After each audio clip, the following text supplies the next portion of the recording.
හරි. භාග බෙදන්න යන්නේ දැන්. මේ බලන්නකො. මේක හරි ලේසි. මේ භාග බෙදීමේදී පුතා අපි චෝටි අලුත් දෙයක් ඉගෙන ගන්නවා. පරස්පරය කියලා. right සංඛ්‍යාවක පරස්පරය කියලා. right ඕක භාගයක පරස්පරය සංඛ්‍යාවක පරස්පරය ඕනම එකකට පරස්පරයක් තියෙන්න පුළුවන්. පරස්පරය. පුතා දැන් පරස්පරය කියපු ගමන් ඔයාලගේ ඔළුවට එනවා ඇති ඔයාලා කොහෙන් හරි මේක ඉගෙනගෙන තියෙනවා නම් right එනවා නේද ඔළුවට right හරය ලවය මාරු කරලා ලියන උඩ යට මාරු කරලා ලියනවා එකට තමයි පරස්පරය කියන්නේ කියලා. ඔය ඇත්ත කතන්දරේ පුතා අපි දැනගමුකෝ නේ. දැන් තර්කානුකූලනේ රියල් මැත්ස් ඉගෙන ගන්නවා නම් එහෙම වෙන්න බෑනේ. හරි ඇත්ත කතන්දරේ මොකද්ද මේ පරස්පරය කියන්නේ කියලානේ.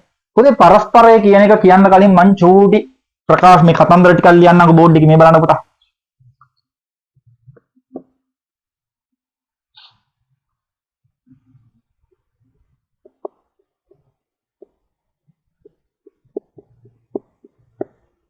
right මෙන්න මම චූටි සංඛ්‍යා ටිකක් ලිව්වා ගුණිත ටික. මේ කට්ටියක උත්තර ටිකක් ගමු පුතා අපි. 2ට 2 කැපිලා ගිහිල්ලා උත්තරේ 1යි. 2ට 2 කැපුණා 3ට 3 කැපුණා උත්තරය 1යි. 4ට 4 කැපුණා උත්තරේ 1යි පුතා. right පුතේ මෙන්න මේ විදිහට මේ ලෝකේ ඉන්න සංඛ්‍යා දෙකක ගුණිතය එක නම් එක වෙනවා නම් තව විදිහට කියනවා මේ ලෝකේ ඉන්න සංඛ්‍යා දෙකක ගුණිතය ලෙස ලැබෙන පිළිතුර එක වෙනවා නම් අපි කියනවා එකක් අනේකාගේ පරස්පරය කියලා. එහෙනම් එකක් අනේකාගේ පරස්පරයනේ දෙකෙන් එක දෙකෙන් ගුණ කරපුවාම එක හම්බ වෙනවා කියන්නේ පුතා දෙකෙන් එක කියන්නේ දෙකේ පරස්පරය. ඔක අනිත් පැත්ත කියන්න පුළුවන් දෙකේ පරස්පරය දෙකෙන් එකයි. right තුනෙන් දෙක දෙකෙන් තුනෙන් ගුණ කරපුවාම උත්තරේ එක නම් අපිට කියන්න පුළුවන් පුතා දෙකෙන් තුන කියන්නේ තුනෙන් දෙකේ පරස්පරය. ඕකෙම අනිත් පැත්ත තුනෙන් දෙක කියන්නේ දෙකෙන් තුනේ පරස්පරය. ඒ වගේම තමයි 4 4න් එකෙන් ගුණ කරපුවාම උත්තරේ එක හම්බුණානේ. එහෙනම් පුතා 4න් එක කියන්නේ 4 පරස්පරය වගේම අනිත් පැත්ත 4 කියන්නේ 4න් එකේ පරස්පරය. දැන් අපි බලමු සංඛ්‍යාවක පරස්පරය අපි කොහොමද පහසුවෙන් හොයාගන්නේ කියලා. දැන් පරස්පරය කියන එක තමයි කතන්දරේ. හරි. පරස්පරය කියන්නේ උඩ යට මාරු කරන කතන්දරයක් නෙමෙයි. ඒ කියන්නේ පරස්පරය ගන්න එහෙම තමයි. හරි. ඒතර පරස්පරය කිව්වේ යම්කිසි සංඛ්‍යා දෙකක ගුණිතය එක නම් වෙනවා නම් ගුණිතයෙන් එක හම්බ වෙනවා නම් එකක් අනේකාගේ පරස්පරය. හරිනේ කතන්දරේ. alright. දැන් පරස්පරය ගන්න විදිහ චුට්ටක් බලමු පුතා. ඔබ දන්නවා මේ ලෝකේ ඉන්න ඕනම පූර්ණ සංඛ්‍යාවකට මේ ලෝකේ ඉන්න ඕනම පූර්ණ සංඛ්‍යාව 5 10 99 174 මේ ලෝකේ ඉන්න ඕනම පූර්ණ සංඛ්‍යාවක් ගත්තොත් ඔබ දන්නවා එයාගේ යට ඉන්නවා එකක්. ඒ කියන්නේ එයාගේ හරය විදිහට ඉන්නවා කීයද? 1. හරිනේ කතන්දරේ. පහ බෙදීම එක පහමනේ. එහෙනම් පහ බෙදීම එක කියලා හරයක් දැම්ම කියලා ගැටලුවක් නැහැ. උත්තරේ අගේ කිසි වෙනසක් වෙලා නැහැ. 10 හිටියත් 10 බෙදීම එක හිටියත් උත්තරේ වෙනවක් නැද්ද මේ? 10 බෙදීම එක කියන්නේ 10මනේ පුතා. ටොපි 10ක් ගෙනල්ලා එකෙත් තනියම බෙදාගෙන කනවා. ඉතින් උඩ ටොපි 10ම කනවනේ. එහෙනම් උත්තරේ 10. එහෙනම් පුතා මේ හැම එකම උත්තරේ 10 හම්බ වෙනවා. කියන්නේ ඒකම තමයි. එහෙනම් ඕනම සංඛ්‍යාවක හරය විදිහට ඉන්න පුළුවන්. එක ඉන්න පුළුවන් කිසි කේස් එකක් නැහැ. බලන්නකො මෙන්න මෙයාටම එක දාන්න. අවුලක් නැහැනේ වැරද්දක් නැහැනේ.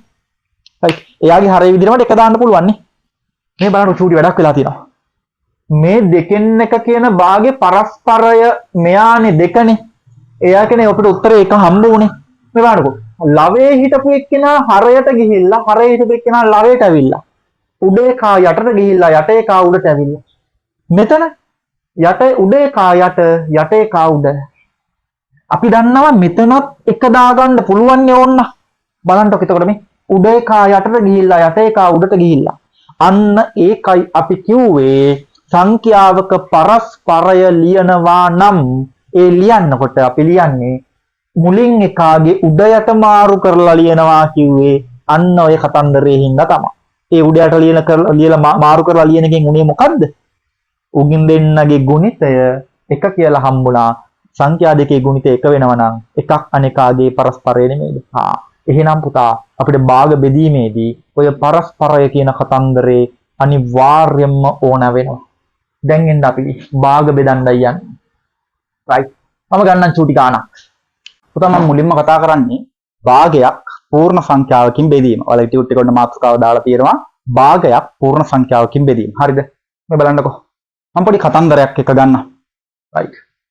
තරුන් කියලා කොල්ලෙක් ඉන්නවා. මේ කොල්ලාගේ ගෙදර කේක් ගෙඩියක් තියෙනවා. මේ තියෙන මේ කොල්ලාගේ ගෙදර තියෙන කේක් ගෙඩිය. රයිට්. මෙයා මොකද කරන්නේ? පන්තියට එද්දී ඔය කේක් ගෙඩියෙන් භාගයක් අරගෙන එනවා. කේක් ගෙඩියෙන් භාගයක් ගේනවා කියන්නේ පුතා මේ කේක් ගෙඩිය හරියටම දෙකට කපලා ඒකෙන් කෑල්ලක් අරගෙන එනවා කියන එකනේ. එහෙනම් මේ තියෙන්නේ කේක් ගෙඩියෙන් භාගයක්. මේ තියෙන්නේ දැන් එයා මේ කේක් ගෙඩිය ගෙනල්ලා පුතා. රයිට්. මේ තියෙන අර කපාගත්තු කෑල්ල.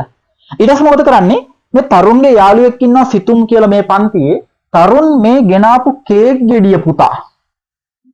රයිට්. දැන් ආපහු යාළුවත් එක්ක සමානව දෙකට බෙදාගෙන කණ්ඩ ආපහු මේක බෙදනවා දෙකට. රයිට්. දෙකට බෙදලා කෑල්ල කනවා.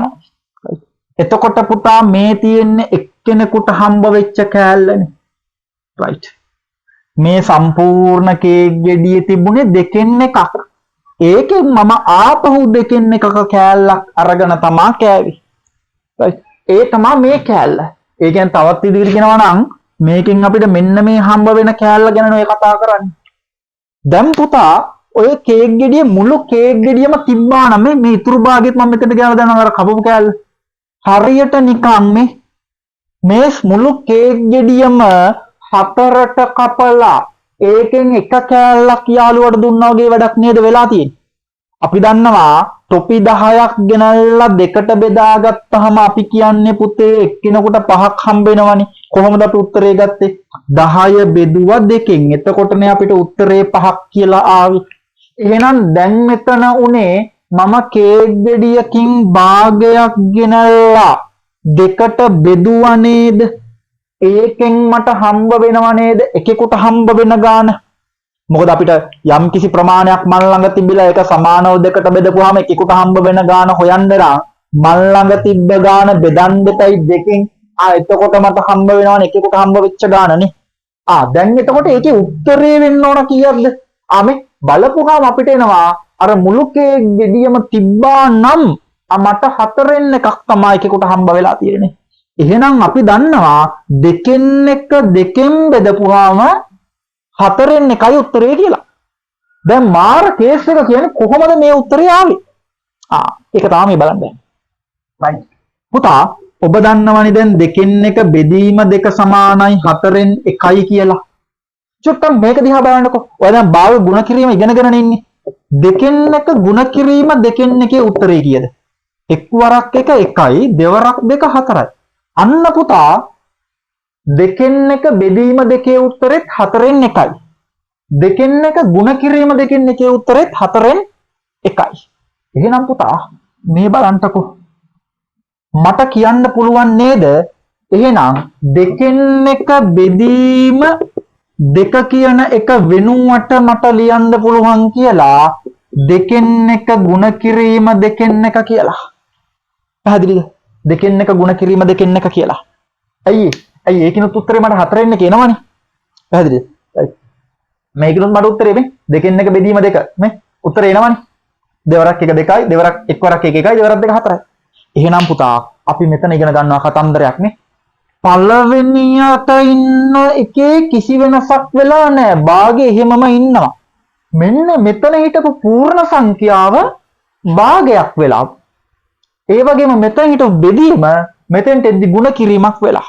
එහෙනම් පුතා අපි ඉගෙන ගන්න දේ තමයි භාගයක් පූර්ණ සංඛ්‍යාවකින් බෙදද්දී භාගය එහෙම්මම ඉන්නවා මුකුත් නොවි.